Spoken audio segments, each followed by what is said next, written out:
Hello everyone, good morning. स्वागत है आप सभी का ऑनलाइन स्टडी में। आप सभी को मकर संक्रांति की ढेर सारी शुभकामनाएं। आज इस वीडियो में हम लोग मैथ्स के क्लास 3 लेकर आए हैं और इसमें भी बहुत अच्छे अच्छे क्वेश्चंस हमारे पास हैं। तो उम्मीद करते हैं कि इससे पहले वाली 2 वीडियो आपने अच्छे तरीके से देखा होगा, जिसमें क्वेश्चंस के लेवल जो कि काफ़ी अच्छे थे। उम्मीद करते हैं कि आपको पसंद आया होगा।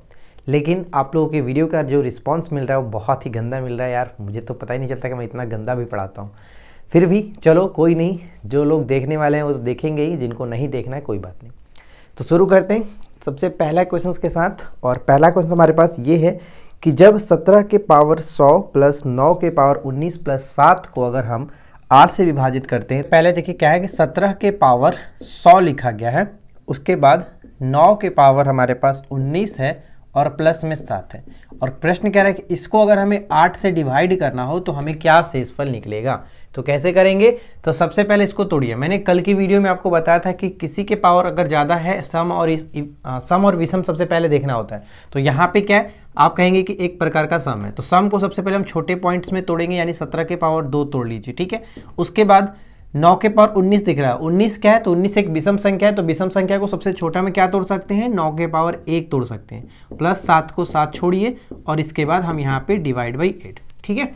17 के पावर 2 यानी कि 17 का स्क्वायर करेंगे तो 289, प्लस 9 का 1 करेंगे तो 9 और प्लस में 7, 9 7 16 हो गया। 289 और प्लस 16 को ऐड कर लीजिए और उसके बाद हमें यहाँ पे 8 से डिवाइड करना है, ठीक है ना। तो मैं 8 से डिवाइड करता हूँ, कितना हो जाएगा। इसको अगर हम करेंगे तो 9 6 15 हो जाता है, और 8 1 9 1 10 और 2 1 3, यानी कि 305 होकर मैं 8 से डिवाइड करता हूँ तो क्या आएगा। तो देखिए, तो इस तरह से समझ लीजिएगा, 8 से डिवाइड करता हूँ तो क्या आएगा, 8 3 24 6 5 8 8 64, यानी एक शेषफल बच रहा है। तो यही इस प्रश्न का राइट आंसर होगा कि एक शेषफल बचेगा, एक शेषफल बचेगा, जो कि ऑप्शन हम डी पे जा सकते हैं, ठीक है फ्रेंड्स। तो उम्मीद करते हैं कि ये चीज़ आपको समझ में आ रही होगी और बहुत अच्छा सवाल था, इसको आप अच्छे से समझ लीजिएगा।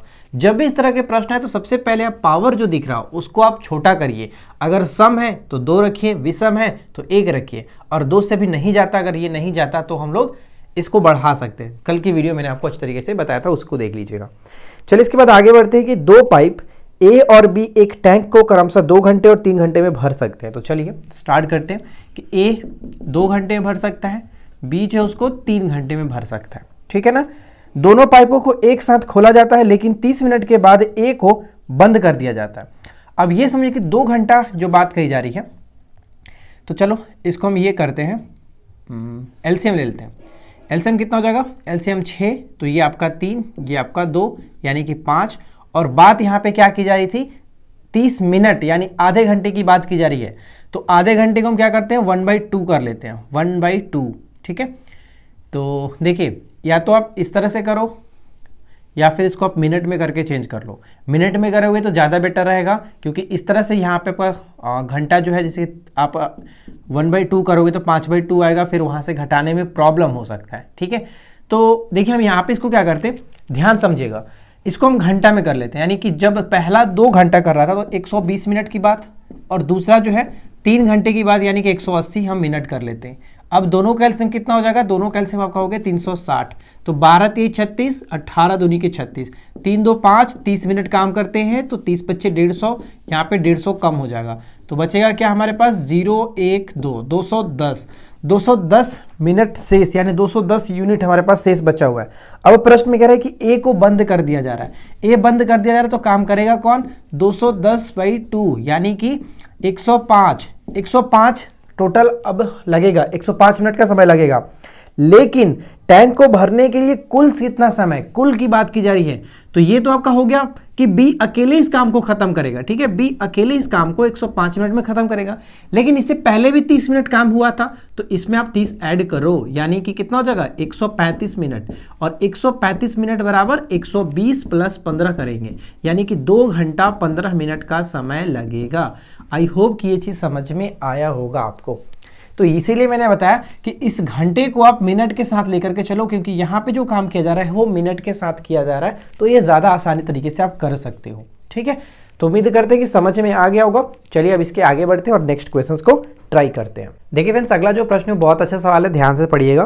क्वेश्चंस कह रहा है कि एक्स जो है, कोई व्यक्ति है एक्स 30 किलोमीटर की दूरी गति से 30 किलोमीटर प्रति की गति से कार में दूरी का एक हिस्सा तय करता है और शेष 20 किलोमीटर प्रति घंटे की गति से बाइक के द्वारा तय करता है। यानी कि कोई डिस्टेंस है, पहला जो डिस्टेंस है वो 30 किलोमीटर प्रति घंटा की गति से कार द्वारा, और दूसरी जो डिस्टेंस है वो 20 किलोमीटर प्रति घंटे की गति से बाइक के द्वारा करता है। और टोटल डिस्टेंस को कवर करने में उसको 10 घंटे का समय लगता है। और टोटल डिस्टेंस कितना था? 260।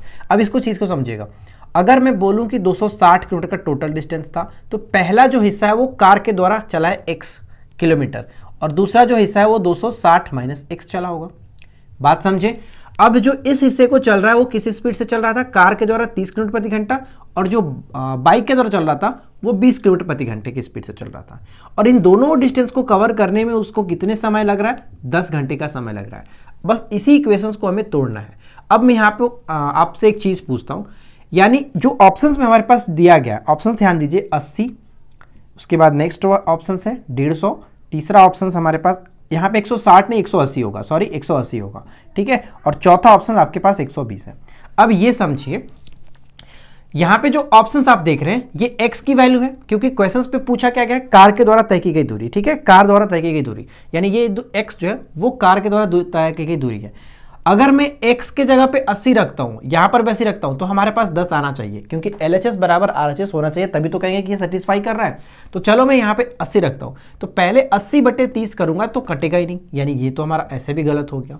150 रखता हूं, तो यहां पे देखिए 150/30 करता हूं तो 5 बार में तो ये तो कट जाएगा, लेकिन यहां पे भी 5 आने चाहिए, तब तो 5 5 5 मिलकर के 10 होगा। तो यहाँ पे देखिए 260 में से अगर 150 घटाता हूँ तो 110 आ जाएगा। 110/20 करूंगा तो ऐसे भी नहीं कटेगा, 110/20 कटेगा नहीं, तो यानी कि ये भी हमारा गलत हो गया। अब 180 को उठाते, अगर मैं 180 को यहाँ रखता हूँ बटे 30 करता हूँ, अब यहाँ पे देखिए कि 260 में से अगर 180 का घटेगा तो कितना बचेगा? 260 में से अगर मैं 180 यहाँ पे रखता हूँ बटे में 20 रखता हूँ, बराबर में 10 आना चाहिए, ये चीज समझिएगा। तो कितना हो जाएगा? ये तो आपका 6 हो गया, यहाँ पे क्या होगा? 0 और 8, ठीक है, बटे 20, यानी कि 20 चौका 80, 4, तो 6 + 4 यहाँ पर आप देख रहे हैं कि 10 आ रहा है, यानी कि LHS बराबर RHS हो जा रहा है। तो कहने का मतलब ये हुआ कि x का मान 180 ही होगा, x का मान 180 होगा, जो कार के द्वारा तय की गई दूरी थी वो 180 किलोमीटर थी, ठीक है। अगर आपको इतना चीज़ नहीं समझ में आ रहा तो फिर आप कुछ नहीं कर सकते, LCM लेकर के भी बना सकते हैं, कोई प्रॉब्लम नहीं है। LCM लेकर के भी सॉल्व किया जा सकता है। 30 और 60 का LCM, सॉरी 30 और 20 का LCM आप 60 रख लो, उसके बाद कैलकुलेशन करके भी x का मान निकाल सकते हो, जो कि 180 ही आएगा, ठीक है। चलिए इसके बाद हम आगे बढ़ते हैं और अगला सवाल देखते हैं। अब ध्यान दीजिएगा, अगला प्रश्न क्या कह रहा है कि एक विद्यार्थी ने अंग्रेजी और इतिहास में समान अंक प्राप्त किए, यानी कि इंग्लिश और हिस्ट्री में उन्होंने समान अंक प्राप्त किए। अगर इसमें चलो आगे हम देखते हैं, उसके समझ में आएगा। इतिहास और गणित में अंकों का अनुपात, इतिहास और गणित में मैथ में अंकों का अनुपात जो है वो 3:4 है, यानी कि 3x और 4x है। तो यहाँ पे हम कह सकते हैं कि हिस्ट्री में भी 3x होगा, ठीक है, हिस्ट्री में भी उसने 3x प्राप्त किया होगा, और यहाँ पे इंग्लिश में भी उसने बराबर है, तो इंग्लिश में भी 3x है।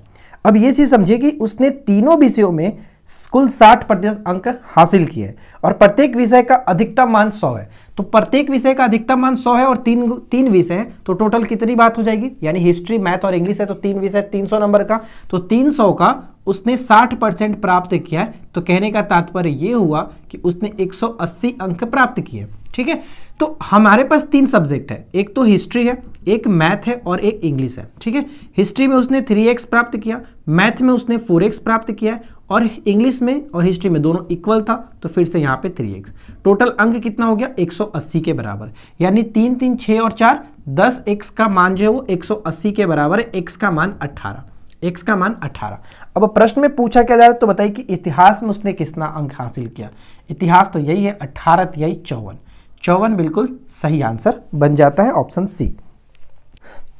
ध्यान दीजिएगा, अगला प्रश्न क्या कह रहा है कि पैसेंजर ट्रेन की गति 144 किलोमीटर प्रति घंटा है, यदि वे एक प्लेटफॉर्म और प्लेटफॉर्म पर खड़े एक व्यक्ति को क्रमशः 50 सेकंड, यानी प्लेटफॉर्म को 50 सेकंड में और व्यक्ति को 20 सेकंड में पार करती है, तो प्लेटफॉर्म की लंबाई क्या होगी? देखिए अच्छा सवाल है। हमें पता है कि स्पीड बराबर क्या होता है? चाल बराबर दूरी बटे समय। तो चाल हमारे पास कितना? 144, और जब व्यक्ति को पार कर रहा है तो हम क्या कहेंगे कि खुद की लंबाई को पार कर रहा हो, यानी ट्रेन की लंबाई हम लिख लेते हैं L जो है ट्रेन की लंबाई, और कितने सेकंड में पार कर रहा था? ट्रेन की लंबाई जब किसी व्यक्ति को पार करता है, किसी पोल को पार करता है, तो ट्रेन खुद की लंबाई को ही पार करता है। तो हम यहाँ पे व्यक्ति को जब पार कर रहा था 20 सेकंड में, तो मान लेते हैं कि ट्रेन खुद की लंबाई को वही दूरी डिस्टेंस होगी। ठीक है, तो 144 किलोमीटर प्रति घंटा जिसको मीटर प्रति सेकंड में चेंज करना पड़ेगा। मैंने चेंज कर दिया 5/18 से गुणा करके 18 8 44 से, यानी 8 पंजे 40 और 20 करेंगे तो कितना होगा 40 गुने 20 बराबर में L, यानी 800 मीटर क्या है, ट्रेन की लंबाई थी 800 मीटर। अब यहाँ पे ये समझते हैं, ट्रेन की लंबाई 800 मीटर, जब किसी प्लेटफॉर्म को पार करता है ट्रेन, तो प्लेटफॉर्म की लंबाई के साथ साथ खुद की लंबाई को भी पार करेगा, यानी कि स्पीड तो आपका वही रहने वाला है, स्पीड बराबर चाल बराबर दूरी बटे समय। तो दूरी ट्रेन की लंबाई के साथ साथ प्लेटफॉर्म की लंबाई, प्लेटफॉर्म की लेंथ, ठीक है, प्लेटफॉर्म की लेंथ, और समय कितना लगा था 50 सेकंड का समय लगा। अब यहाँ पर भी हम वही करेंगे 5/18, 18 44 से हो जाता है, यानी 8 पंजे 40 यहाँ पे, और 800 प्लस प्लेटफॉर्म की लंबाई बटे में 50, यानी कि कितना हो जाएगा 2000। 2000 में से अगर मैं 800 को घटा दूं तो 1200 यहाँ पे निकल जाएगा। क्या निकल जाएगा 1200 जो है वो प्लेटफॉर्म की लंबाई है, यानी कि ऑप्शन हम ए पे जा सकते हैं, प्लेटफॉर्म की लंबाई 1200 मीटर। ठीक है, चलिए इसके बाद आगे बढ़ते हैं और अगला सवाल देखिए। अगला सवाल मैं नहीं बताने वाला हूं, क्योंकि कल की वीडियो में जो क्वेश्चंस मैंने आपको बताया था सेम टू सेम वही क्वेश्चंस है। आप लोग इस क्वेश्चंस को बनाइए और इसका निकटतम आपको पूर्णांक तक ज्ञात करना है, यानी कि लगभग जो मान आएगा वो आपको बताना है। तो कमेंट करके बताइएगा इस प्रश्न का राइट आंसर क्या होगा, आपको ये तभी समझ में आएगा। बहुत ही सिंपल सा देखिए क्वेश्चन है। आपको अगर आपने कल की वीडियो देखी है तो 2 मैंने मेथड बताया था, एक तो आपका ट्रिक भी बताया था, एक कॉन्सेप्ट बताया था, तो आप उसको उस तरह से सॉल्व करके बताइएगा कमेंट करके कि राइट आंसर कितना आ रहा है। ठीक है, चलिए फिलहाल हम बढ़ते हैं अगले प्रश्न की तरफ, और अगला प्रश्न देखिए क्या कह रहा है। नेक्स्ट जो क्वेश्चन है वो काफ़ी अच्छा सवाल है। क्या कह रहा है कि ए और बी, ए एक कार्य को 12 और बी एक कार्य को 20 दिन में कर सकता है। ठीक है, वे 5 दिनों तक एक साथ काम करते हैं। तो सबसे पहले हम यहाँ पे देख लेते हैं 12 और 20 कैल्शियम 60, 12 25 60 और 20 23 60। ठीक है, 5 दिनों तक काम करते हैं, तो 5 और 3 8 गुने 5 कर लेते हैं, तो 40 काम इन्होंने खत्म किया, तो 20 काम शेष बचा हुआ होगा।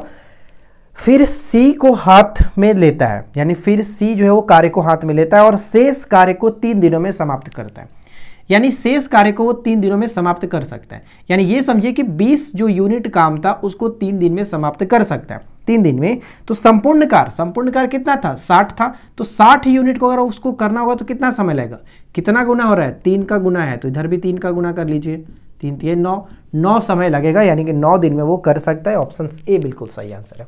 ठीक है, तो उम्मीद करते हैं कि समझ में आएगा। बहुत ही सिंपल तरीके से इस टाइप के क्वेश्चंस को करिए, कोई प्रॉब्लम नहीं होगी। मैंने अपने चैप्टर वाइज मैथ कोर्स में इन सभी टाइप के प्रश्नों को बहुत ही बारीकी से समझाया है, टाइम एंड वर्क को बहुत अच्छी तरीके से कवर कराया। आप जाकर के वहां पे सीख सकते हैं, समझ सकते हैं। फिलहाल हम बढ़ते हैं अगले प्रश्न की तरफ, तो चलिए देखते हैं नेक्स्ट क्वेश्चन। देखिए अगला प्रश्न हमारे पास ये है कि 2 प्रकार की चीनी का क्रय मूल्य 25 रुपया और 40 रुपया प्रति किलोग्राम है। यदि दोनों चीनी को 2:3 अनुपात में एक साथ मिलाया जाता है, तब हमें बताना है कि तब प्रति किलोग्राम मिश्रित चीनी की कीमत क्या होगी। देखिए कहने का तात्पर्य हुआ कि 25 किलोग्राम वाला मैंने 2 अनुपात में खरीदा था, मान लेते हैं कि 2 है।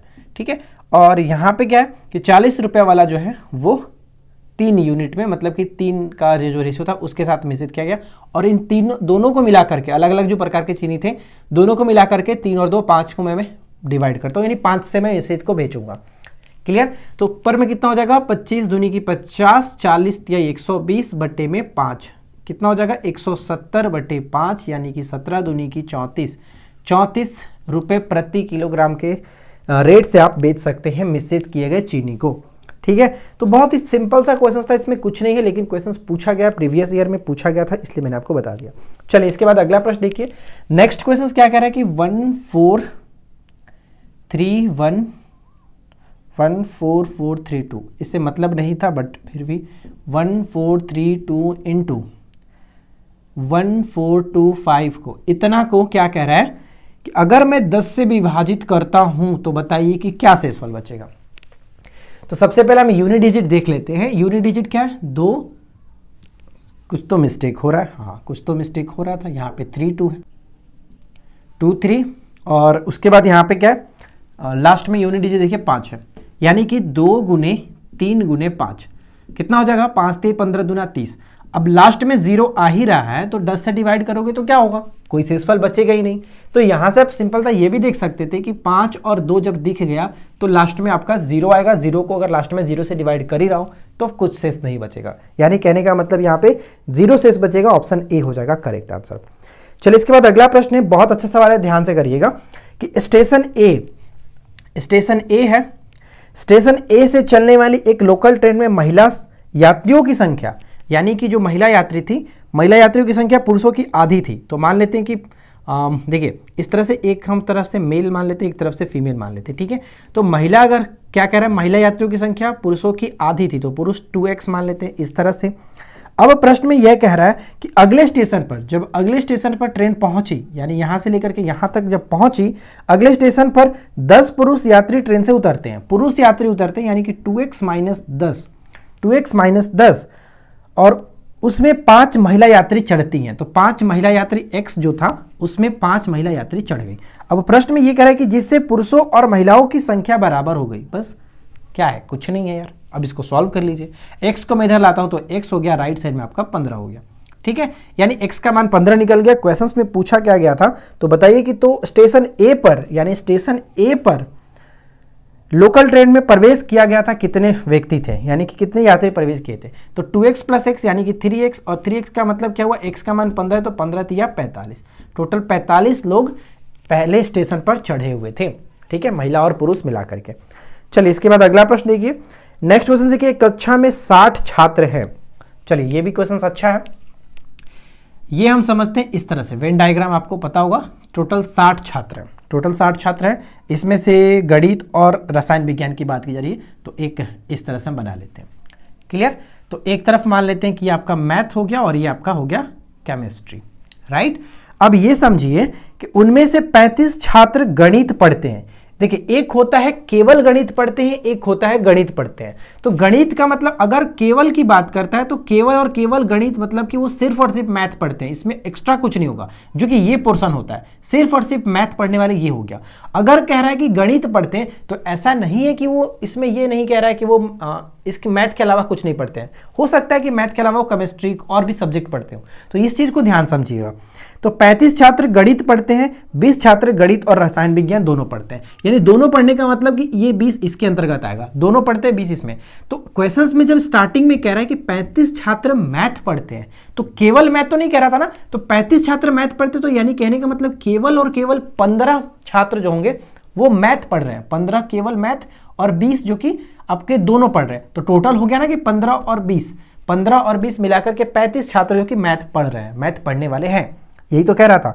अब बाकी जो बचा आप ये देख लीजिए, टोटल 60 है, 20 और 15 35, तो कितना बचा हमारे पास, तो बचेगा हमारे पास सिर्फ और सिर्फ 25। जो 25 छात्र हैं वो केवल रसायन विज्ञान पढ़ने वाले हैं, केवल की बात कर रहा है, तो केवल यहाँ पे पढ़ने वाले 25 छात्र हैं। अगर ये कहता कि बताइए कि रसायन विज्ञान पढ़ने वाले छात्रों की संख्या कितनी है, तो रसायन विज्ञान 25 और 20 टोटल 45 छात्र वहां पे कहते हैं कि रसायन विज्ञान पढ़ने वाले हैं। समझ में आया, उम्मीद करते हैं कि समझ में आ गया होगा। बहुत अच्छा सवाल था, 25 यहाँ पे बिल्कुल सही आंसर बनेगा, ऑप्शन हम सी पे जा सकते हैं, ठीक है। चलिए इसके बाद आगे बढ़ते हैं।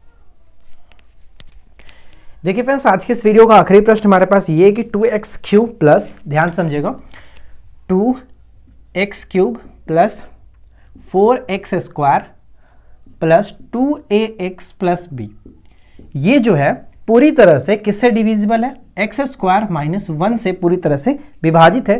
तो a और b का मान हमें बताना है, a और b का मान क्या होगा। देखिए जब भी इस तरह का प्रश्न है कि जब डिविजिबल है, इससे कोई भी मतलब कि एक संख्या है और ये इससे डिवाइड हो रहा है, तो हम यहाँ पे एक्स स्क्वायर माइनस 1 बराबर 0, एक्स स्क्वायर बराबर 1 करेंगे, यानी x का मान जो होगा वो प्लस माइनस 1 आएगा, प्लस माइनस 1 क्योंकि स्क्वायर है तो रूट चढ़ेगा, रूट का मान मतलब प्लस माइनस दोनों में निकलेगा। तो एक बार क्या करेंगे, x बराबर प्लस 1 रखते हैं, x बराबर प्लस 1 लेकर के काम करते हैं, इसको पुट करते हैं। तो जब प्लस 1 रखूंगा तो क्या होगा, 2 plus 4 plus 2a plus b बराबर 0, यानी कि 2a plus b equal to कितना होगा, -6, ठीक है, -6। अब इसके बाद क्या करते हैं, x का मान -1 रखते हैं, x बराबर -1 रखते हैं, इसी में रखेंगे, फिर से इसी में रखेंगे तो कितना होगा, -1 रखेंगे तो -2, उसके बाद +4 और फिर से आपका -2a प्लस b बराबर में 0। तो यहाँ पे क्या होगा, +2 देखो +2 बराबर में 2a माइनस बी, अब तो इक्वल नहीं करना, ये आपका इक्वल है, ठीक है। तो हमारे पास दो इक्वेशंस है, पहला इक्वेशंस, दूसरा इक्वेशंस। तो इसको सजा करके लिखते हैं। सजा करके लिखेंगे तो कुछ इस तरह से 2a plus B equal to -6, इसके बाद 2a minus B equal to 2। अब यहाँ पे देखिए b से b खत्म, 4a बराबर कितना होगा -4 और a का मान -1। a का मान -1 तो किसी भी इक्वेशंस में आप रख करके b का मान निकाल लेते हैं। a का मान यहाँ पे रखते हैं, ठीक है, a का मान यहाँ पे रखते हैं तो -2 हो जाएगा, प्लस में b बराबर में -6। अब प्लस में b बराबर -6 प्लस 2 यानी कि b का मान -4, a का मान -1, b का मान -4। ऑप्शंस देखिए, ऑप्शंस में हमारे पास क्या है, ऑप्शंस बी में देख सकते हैं, ऑप्शंस बी में -1 -4, ठीक है। तो इस तरह से करेंगे इस टाइप का जब भी प्रश्न आपके सामने दिखेगा। तो उम्मीद करते हैं कि आप लोगों को आज का ये वीडियो अच्छा लगा होगा। वीडियो पसंद आया तो प्लीज़ वीडियो को लाइक करिए, फ्रेंड के साथ यार शेयर करिए, कम से कम तो अपने 3 फ्रेंड के साथ शेयर कर ही सकते हो ना, शेयर कर दिया करो। और चैनल पे पहली बार है तो सब्सक्राइब करके नोटिफिकेशन बेल आइकन को ऑल पे सेट कर लीजिएगा। मिलते हैं नेक्स्ट क्लास में, थैंक्स फॉर वॉचिंग।